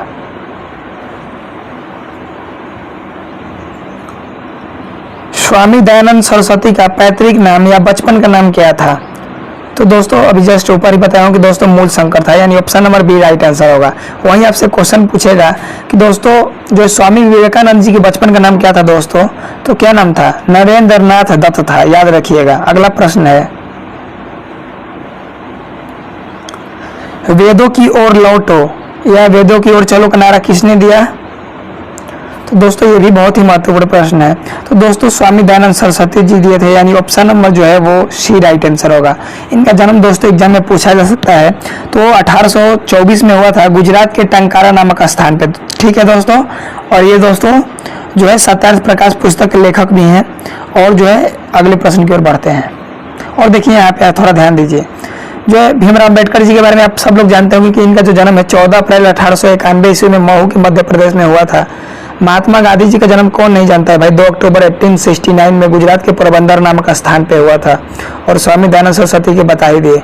नानक का जो है दोस्तों वो जो है किसमें वर्ण मिलता है? तो बीजक जो है दोस्तों, बीजक में कबीर के मिलते हैं दोस्तों। अगले प्रश्न की ओर बढ़ते हैं। सत्यार्थ प्रकाश के लेखक कौन हैं? दोस्तों बहुत ही इम्पोर्टेंट है। तो दोस्तों सत्यार्थ प्रकाश जो पुस्तक है, इसके जो लेखक थे स्वामी दयानंद सरस्वती जी थे, और ये हिंदी भाषा में लिखे थे। और कई बुक में दोस्तों आप लोग को संस्कृत भाषा भी मिलेगा, लेकिन एसएससी जो है इसको हिंदी भाषा मानी है। भारत का मार्टिन लूथर किंग किसे कहा जाता है?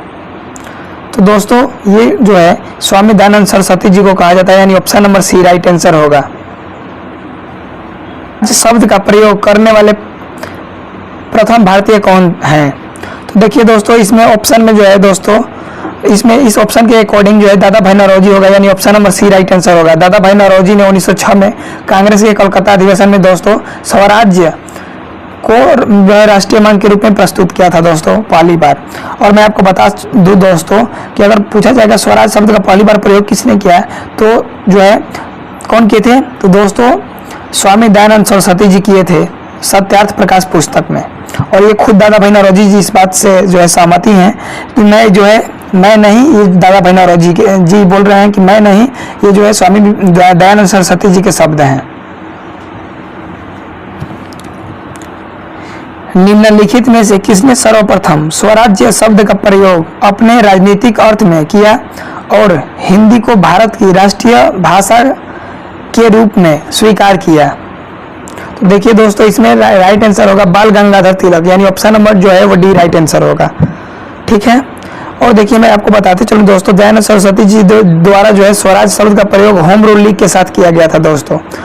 और देखिए आपको मैं बता दूं कि दोस्तों दादा भाई नौरोजी के बारे में और important fact, grand old man of India किसे कहा जाता है दोस्तों?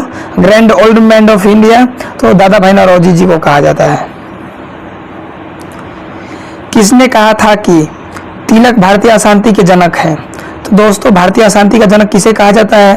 तो दोस्तों जो है बाल गंगाधर तिलक को कहा जाता है। और ये जो है चिरोले किए थे, कहे थे, यानी मिस्टर चिरोले, यानी option number A right answer होगा। वह व्यक्ति जिसने सर्वप्रथम स्वराज शब्द का प्रयोग किया और हिंदी को राष्ट्रभाषा माना, तो ये दोस्तों स्वामी दयानंद सरस्वती जी थे, यानी option number D right answer होगा। स्वामी दयानंद सरस्वती जी, इनके बचपन का नाम मूलशंकर।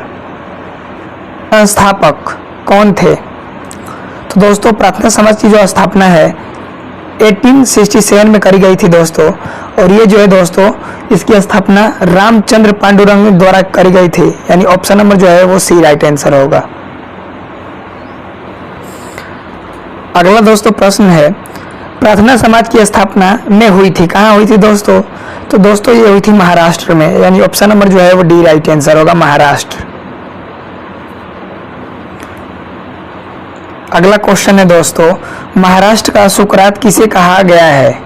तो दोस्तों ये कहा गया है महादेव गोविंद रानडे, यानी ऑप्शन नंबर जो है वो डी राइट आंसर होगा। बहुत ही इंपॉर्टेंट है। रामकृष्ण मिशन की स्थापना किसने की? तो दोस्तों 1 मई 1897 को स्वामी विवेकानंद द्वारा दोस्तों रामकृष्ण मिशन की स्थापना करी गई थी दोस्तों, यानी ऑप्शन नंबर जो है वो बी राइट आंसर होगा। दोस्तों मैं आपको बताते चलूं कि जो संगठन का मुख्यालय बेलूर मठ जो है हावड़ा पश्चिम बंगाल यानी कोलकाता में स्थित है दोस्तों, याद रखिएगा। हाल के में बेलूर मठ किस ऐतिहासिक संस्था का मुख्यालय है? पश्चिम बंगाल में बेलूर मठ किस ऐतिहासिक संस्था का मुख्यालय है? दोस्तों बहुत ही इंपॉर्टेंट है। तो दोस्तों रामकृष्ण मिशन, यानी ऑप्शन नंबर जो है वो क्या होगा? डी राइट आंसर होगा दोस्तों।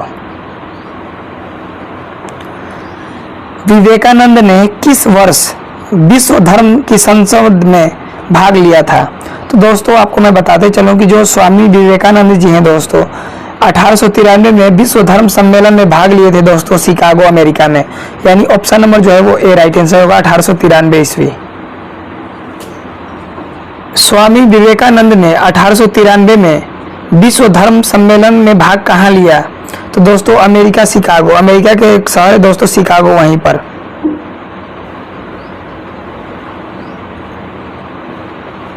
सिस्टर निवेदिता के नाम से किसे लोकप्रिय कहा जाता है? तो दोस्तों ये जो है वो सिस्टर निवेदिता जो है स्वामी विवेकानंद की शिष्या थी दोस्तों, और ये जो है मार्गरेट नोबेल के नाम से जाना जाता है। Option number A right answer होगा। भगिनी निवेदिता का वास्तविक नाम क्या है, बताइए दोस्तों। तो दोस्तों मार्गरेट एलिजाबेथ नोबेल यानी ऑप्शन नंबर जो है वो बी राइट आंसर होगा। विवेकानंद का वास्तविक नाम क्या था, तो देखिए दोस्तों इनका जो वास्तविक नाम था नरेंद्र नाथ दत्त था, यानी ऑप्शन नंबर जो है वो बी राइट आंसर होगा। वहीं आपसे पूछा जाए दोस्तों स्वामी दयानंद सरस्वती जी के बचपन का नाम क्या था दोस्तों, तो मूल शंकर था।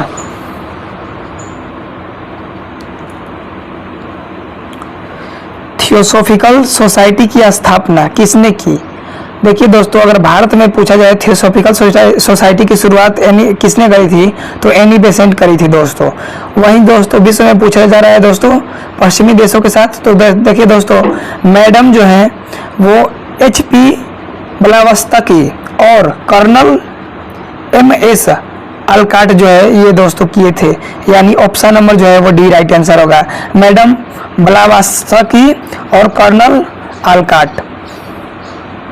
युवा बंगाल आंदोलन के प्रमुख प्रेरक कौन थे, दोस्तों यंग बंगाल जो है इसके आंदोलन के प्रवर्तक हेनरी विलियम डेरेजियो थे, यानी ऑप्शन नंबर जो है दोस्तों क्या राइट आंसर होगा, ऑप्शन नंबर जो है वो बी राइट आंसर। निम्नलिखित में से किस भौतिक राशि की SI इकाई कार्य के समान है, तो देखिए दोस्तों कार्य की जो SI इकाई दोस्तों है वो जूल है। क्या है दोस्तों, जूल है।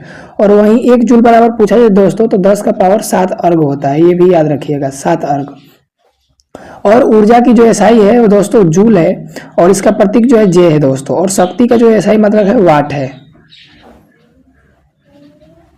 तो दोस्तों राइट आंसर होगा ऊर्जा, यानी ऑप्शन नंबर जो है वो डी राइट आंसर होगा। अगला प्रश्न है मात्रक क्या है, तो देखिए दोस्तों जो विद्युत धारा है इसका जो है SI मात्रक एम्पियर है, यानी ऑप्शन नंबर जो है वो सी राइट आंसर होगा एम्पियर।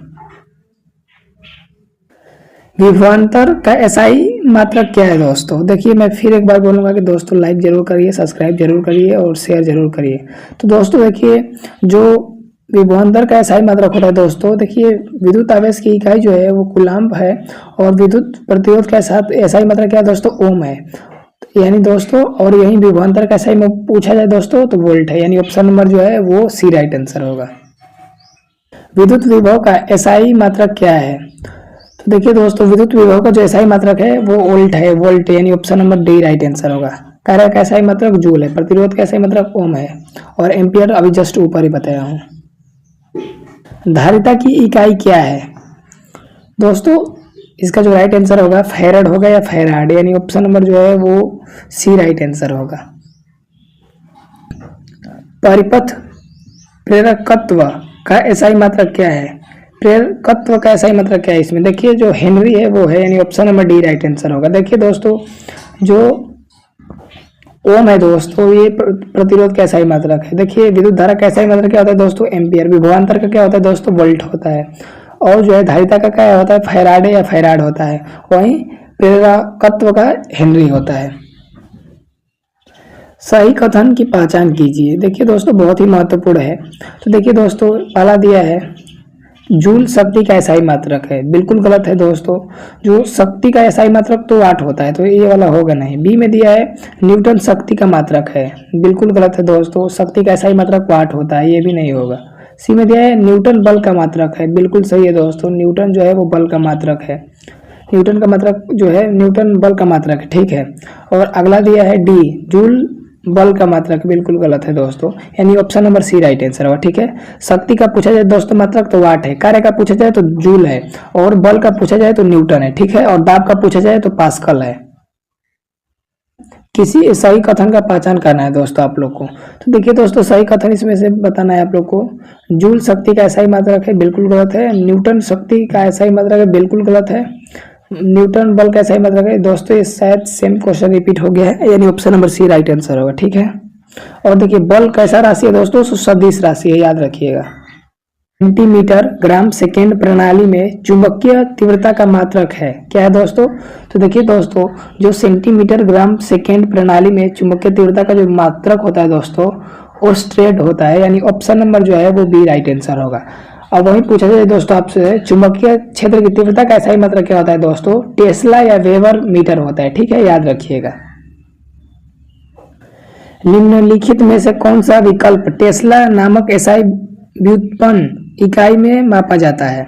बहुत ही दोस्तों इंपोर्टेंट क्वेश्चन है। तो देखिए दोस्तों, टेस्ला का जो SI व्युत्पन्न इकाई में चुंबकीय अभिवाह घनत्व को मापा जाता है दोस्तों, यानी ऑप्शन नंबर क्या होगा? Option number C right answer होगा दोस्तों, ठीक है। और एक टेस्ला 1 वेबर प्रति वर्ग मीटर के बराबर होता है। अंतर्राष्ट्रीय इकाई प्रणाली यानी इंटरनेशनल सिस्टम ऑफ यूनिट्स में ऊर्जा की इकाई क्या है? तो देखिए दोस्तों, अंतर्राष्ट्रीय इकाई प्रणाली में दोस्तों ऊर्जा की जो इकाई है वो जूल है, ठीक है, यानी ऑप्शन नंबर जो है वो सी राइट आंसर होगा। प्रकाश की तरंग दैर्घ्य को मापने की इकाई क्या है?